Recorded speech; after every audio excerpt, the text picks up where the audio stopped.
The 1997 Final Four, I'm sure you remember it well. Arizona beats North Carolina to advance to the national championship. It was Dean Smith's final game. We looked back at the schedule and know that you guys did play a game that night, so I'm not sure if you got to watch it live or what, but how much smack talk was there between you and Jordan? There was a lot, and there was Judd Bushler was also on that team, my Arizona teammate. And so there was a little bit of talk. We tread carefully around Michael, but we had a $20 bet, and Michael wadded up a $20 bill and threw it at me when I walked into the locker room for our game that night. And then in layup lines that night, I can't remember who we were playing. In layup lines, every time Michael would get the rebound to throw it to the shooter coming in on the shooting line, if it were Judd or me, he wouldn't throw it to us. He would just throw it to the guy behind him, behind us. So, it was not an easy night, but it was a good night. I love that. I know you mentioned Phil Jackson earlier and Lute Olson. I know they both have massive impacts on you. When you think about those two mentors specifically, how were they similar and how were they different? Well, the college game and the pro game are just so different. And so for me, Lute Olson was such an important figure in my life. I was 17 when I got to the U of A. I was just a child, and it's my first real exposure to that kind of commitment. In high school, I played every sport, and when basketball was over, I'd go play baseball, and it was just fun. I worked hard, but I didn't really work hard, if you know what I mean. And so understanding the commitment that it took, and seeing how prepared Lute Olson was, and going into the gym and seeing and feeling his presence and his knowledge was incredible. And he really laid a foundation for me in my entire career. And I know so many players at Arizona have said the same thing. We were all just in awe of his expertise and his presence. And so by the time I played for Phil Jackson and Greg Popovich and those guys, I already had this great foundation that Lute had given us. And so fundamentally, and Andre Iguodala and I have talked about this many times, Lute gave us a foundation, a discipline upon which to play that really allowed us to flourish in the NBA. And I felt like Lute was way ahead of other people other coaches in terms of the detail in the game.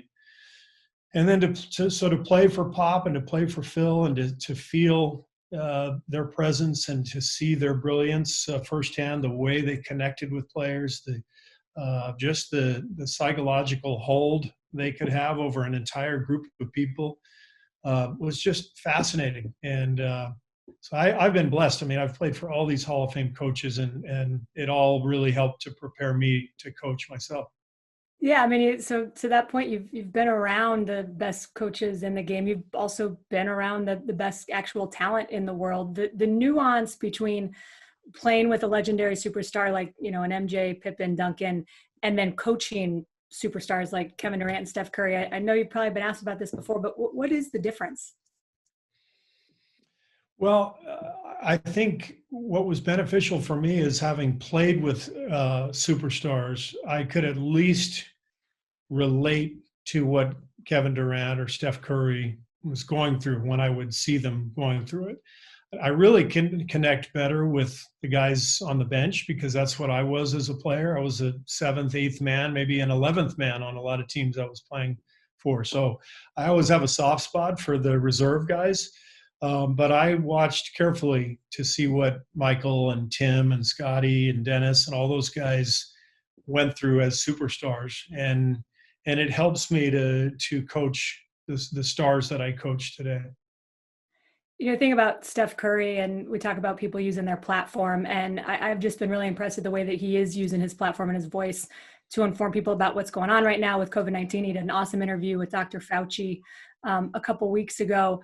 Was this something that you've talked to him about, or that, he's asked you about, and kind of what impresses you about what he's been able to do to keep this conversation going and keep people informed? We rarely talk about this stuff because he's already so engaged. Occasionally some of our pet projects will overlap, and so we'll talk about helping each other out with a certain charity or a certain project that we're working on. But I'm just so blown away by the work that Steph and Aisha do together.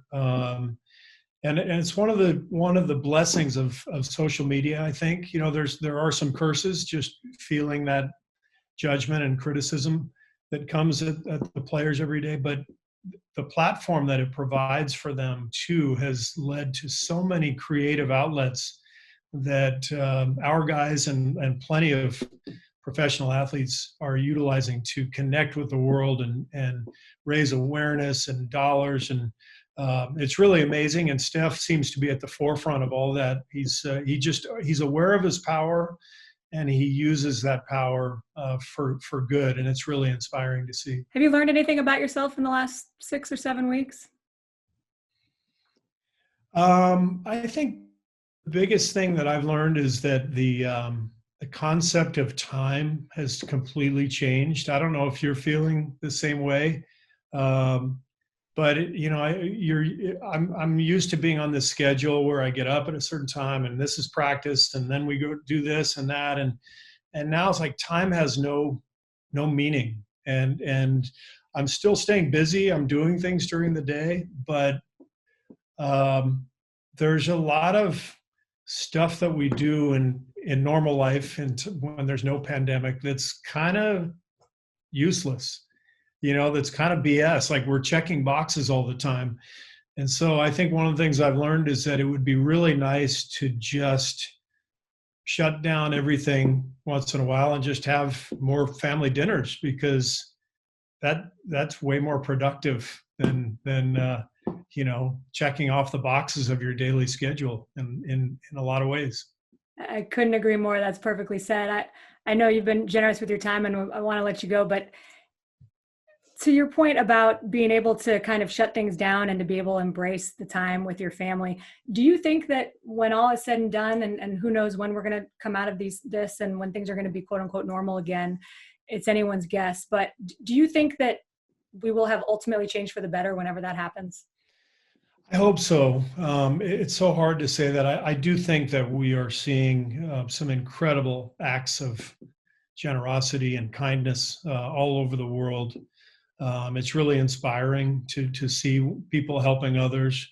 The biggest thing for me that I see is just the inequity that exists. There's so many people who are struggling, and I realize how fortunate I am, my family is, to be able to pay our bills and eat good food and survive this whole thing and be fine. But there's a lot of people who aren't, and can we provide a better life for people who aren't as fortunate? There's a huge income gap, inequality. There's a huge gap in terms of quality of life, and I know that's a huge issue, and there's a lot of different discussions that you could have within that. But I would hope that at some level, through all of this, we can understand that we can do more to lift each other up. I certainly hope that would be an amazing outcome to an otherwise really, scary and uncertain time for a lot of people. Coach, I can't thank you enough. I love hearing your perspective whenever I can. It's been a joy to be able to chat with you and see your face today. So good luck with everything. Good luck with the draft prep and all the rest. And tell our buddy Pete Carroll we said hello. All right. Thanks so much, Ashley. Take care. That was fun.